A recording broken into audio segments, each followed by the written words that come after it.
بسم اللہ الرحمن الرحیم۔ سب سے اچھی زندگی وہ بسر کرتے ہیں جو اپنی ضروریات پوری کرنے کے لیے اللہ تعالیٰ کے سوا کسی اور پر بھروسہ نہیں کرتے۔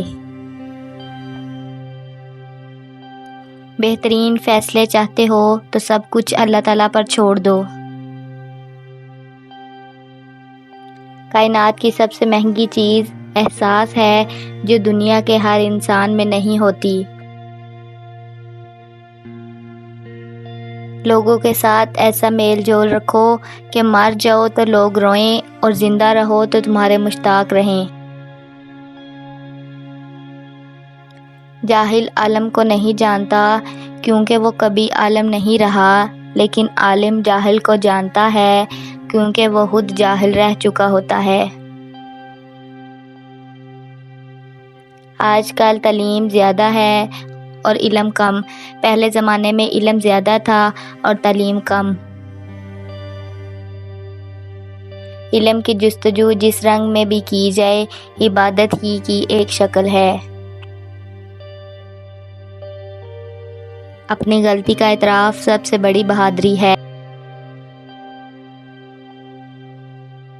علم وہ نہیں جو آپ نے سیکھا، بلکہ علم وہ ہے جو آپ کے کردار عمل سے ظاہر ہو۔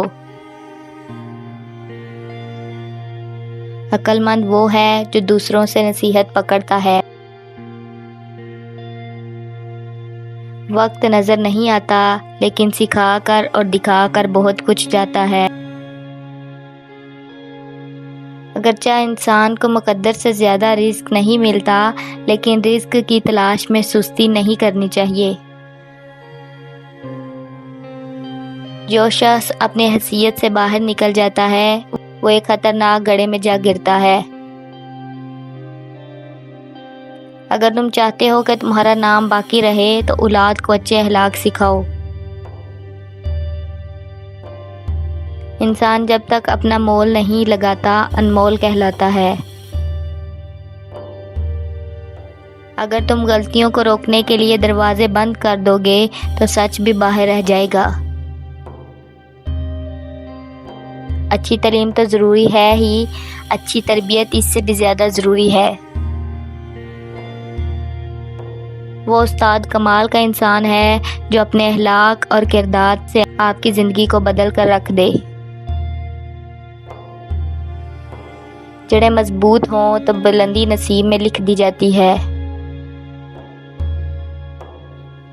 دل میں اترنے کے لیے سیڑھی نہیں بلکہ اچھے اخلاق کی ضرورت ہوتی ہے۔ 3 چیزوں کو ہمیشہ حاصل کرو، یعنی علم، اخلاق اور شرافت۔ کبھی سوچیں چلے کہاں سے تھے اور پہنچ کہاں گئے، پھر شکر ادا کریں۔ آج عمل ہے، حساب نہیں، کل حساب ہوگا، عمل نہیں۔ حسد کرو گے تو کچھ نہیں پاؤ گے، شکر کرو گے تو گن نہیں پاؤ گے۔ جس امت کے لوگوں کو قبرستان سے گزرتے وقت مردے کو بھی سلام کرنے کا حکم ہے، وہ اتنے بے حس ہو چکے ہیں کہ زندوں کو بھی بغیر مطلب کے سلام نہیں کرتے۔ زندگی کے ہر موڑ پر صلح کرنا سیکھو، کیونکہ جگتا وہی ہے جس میں جان ہوتی ہے، اکڑنا تو مردے کی پہچان ہوتی ہے۔ زندگی اتنے اچھے طریقے سے جیو کہ موت کو بھی شکست ہو جائے۔ خوش نصیب وہ نہیں جس کا نصیب اچھا ہو، بلکہ وہ ہے جو اپنے نصیب پر خوش ہو۔